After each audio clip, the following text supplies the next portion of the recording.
She's intelligent. Oh, forgive me. I haven't been at court for long. I get so confused. And he'd be damned if he'd kiss a traitor's boot.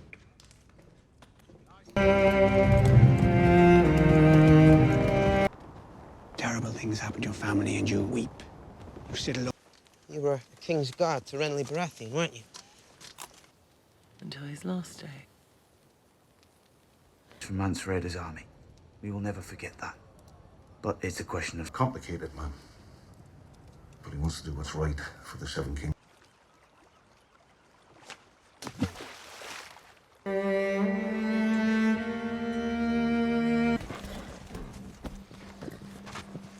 Boy thinks he can frighten me. He's mistaken, yes, very mistaken. Alive. I heard this assault began in Littlefinger's brothel. Inside, who'd be happy to oblige. Selamat datang kembali di channel Lelah Nonton. Di video kali ini kita akan ngebahas serial Game of Thrones Season 5 episode 4. Di episode sebelumnya, Sansa sampai ke rumahnya di Winterfell dan dia akan dijodohkan kepada musuhnya Ramsay. Brienne dan Podrick terus mengikuti Sansa sampai ke Winterfell. Tyrion yang dalam perjalanannya menuju Meereen bersama Varys akhirnya tertangkap oleh Ser Jorah dan akan membawanya kepada Daenerys. Sebelum kita lanjutkan kisahnya, jangan lupa untuk klik tombol subscribe dan loncengnya. Oke, langsung saja tanpa basa-basi kita mulai alur ceritanya. Scene di awal memperlihatkan nelayan yang sedang berlabuh di pantai. Nelayan tersebut lalu dibuat pingsan oleh Ser Jorah. Ia berniat untuk mengambil perahunya untuk membawa Tyrion menuju Meereen. Sementara itu, scene memperlihatkan Jaime yang berangkat bersama Bronn menuju Dorne untuk menjemput anaknya Myrcella.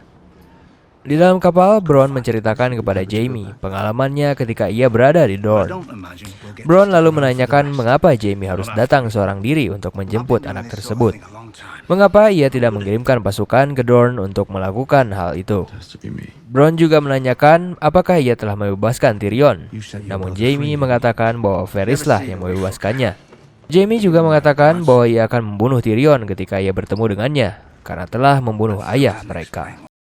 Kembali ke King's Landing, Dewan Kerajaan sedang membahas hutang mereka kepada bank di Braavos. Cersei mengatakan bahwa kita harus menghormati para bankir yang berada di Braavos dengan memerintahkan Mace untuk pergi ke sana menemui para bankir. Cersei juga mengatakan bahwa Mace akan ditemani oleh Ser Meereen dalam perjalanannya menuju Braavos. Cersei lalu bertemu dengan High Sparrow. Ia mengatakan bahwa kerajaan membutuhkan kelompok Sparrow untuk menghukum orang-orang yang berdosa di King's Landing. Cersei mengatakan bahwa kelompok Sparrow lah kelompok yang tepat. Ia juga mengatakan bahwa ia akan mempersenjatai kelompok Sparrow untuk melakukan tugasnya. Raja juga pasti sangat setuju dengan hal tersebut. Scene pun lalu memperlihatkan kelompok Sparrow mulai beraksi di King's Landing. Mereka menghancurkan tong-tong minuman dan masuk ke rumah bordil untuk menghukum orang-orang yang melakukan perbuatan dosa. Mereka pun lalu datang mendatangi Ser Loras dan menangkapnya karena Ser Loras menyukai sesama jenis dan dinyatakan bersalah. Marjorie lalu mendatangi suaminya Tommen. Ia mengatakan kepadanya mengapa saudaranya ditahan dan dijebloskan ke penjara. Namun Tommen tidak mengetahui apa-apa tentang hal tersebut. Marjorie mengatakan bahwa mungkin ibunya adalah dalang di balik semua ini karena ia telah kehilangan Tommen. Ia juga meminta kepada Tommen untuk melepaskan saudaranya. Tommen lalu mendatangi ibunya dan mengatakan untuk melepaskan saudara Marjorie. Tommen menuduh bahwa ibunya lah yang telah menangkap Ser Loras. Namun Cersei mengatakan bahwa bukanlah ia yang menangkapnya, namun itu adalah ulah kelompok Sparrow. Tommen pun lalu datang ke Sept of Baelor untuk mendatangi High Sparrow. Namun dalam perjalanan ia dihadang oleh kelompok Sparrow. Mereka mengatakan High Sparrow sedang beribadah dan tidak bisa diganggu. Para rakyat King's Landing yang berada di sana pun meneriaki Tommen anak haram. Tommen pun lalu pergi dan mengurungkan niatnya. Ia lalu kembali mendatangi Marjorie, istrinya, dan mengatakan bahwa ia tidak bisa membebaskan saudaranya. Marjorie lalu kecewa kepada Tommen karena seorang raja berhasil dikalahkan oleh sekelompok fanatik. Kembali ke Winterfell, terlihat Sansa berada di makam bibinya, Lyanna Stark. Tak lama kemudian datanglah Lord Baelys. Ia lalu menceritakan bagaimana dahulu bibinya begitu banyak memikat para raja-raja di King's Landing. Dahulu Lyanna sempat dijodohkan kepada Raja Robert Baratheon. Namun bibinya direbut oleh Rhaegar Targaryen. Lord Baelish lalu mengajak Sansa mengobrol di luar. Ia mengatakan kepada Sansa bahwa Cersei memanggilnya kembali ke King's Landing. Namun Sansa tidak ingin ditinggalkan seorang diri. Baelish lalu menenangkan Sansa bahwa Stannis dan pasukannya sedang berada di Castle Black menuju King's Landing. Namun sebelum ia menuju King's Landing, ia akan terlebih dahulu merebut Winterfell.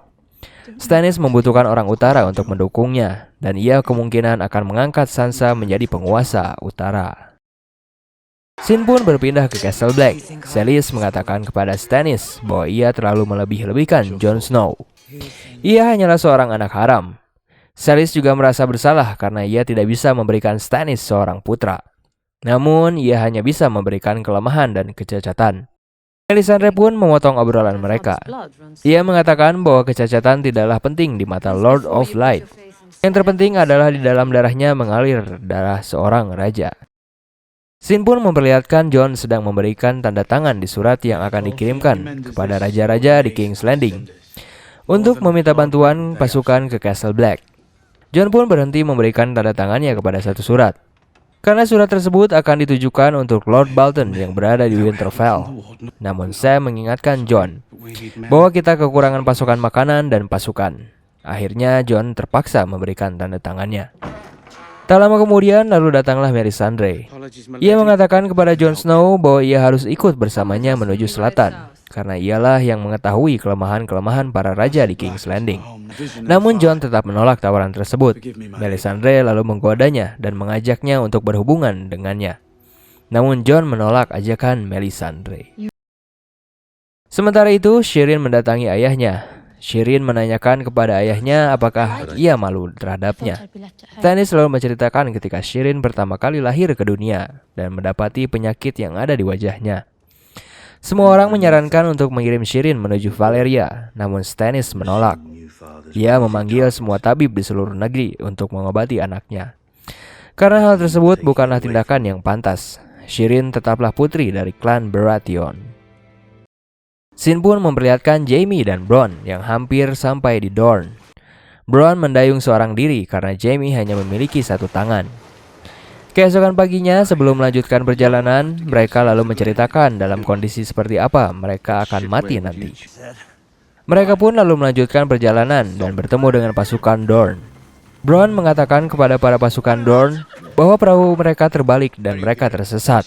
Para pasukan lalu mengatakan kepada Bronn bahwa ia harus menyerahkan senjata mereka berdua. Pertempuran pun lalu tak bisa dihindarkan. Bronn dan Jaime bertarung melawan pasukan Dorne.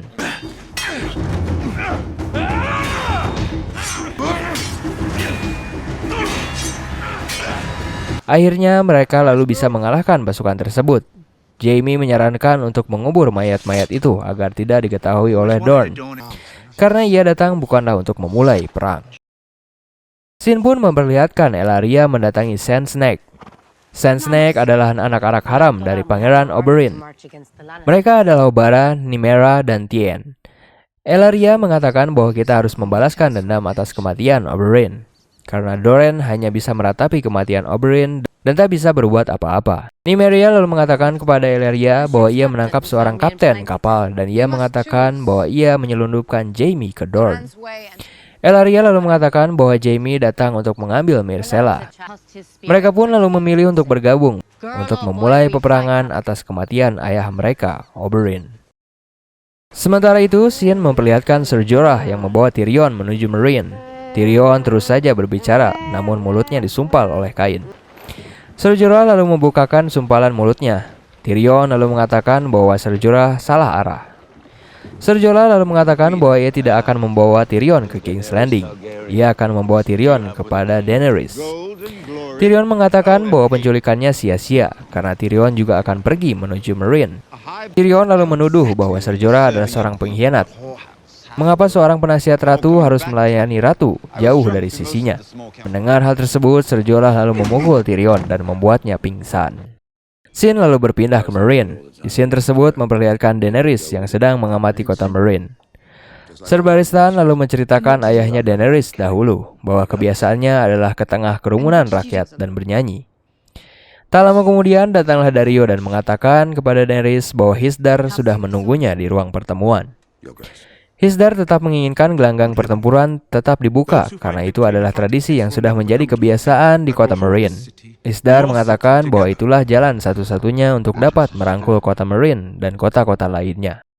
Shin pun memperlihatkan para klan Harpy mulai membuat ulah lagi di kota Meereen dengan membunuh para pasukan Second Sons. Pasukan Unsullied pun mengejar klan Harpy dan pertempuran tidak bisa dihindarkan. Pasukan Unsullied bertempur dengan klan Harpy di kota Meereen.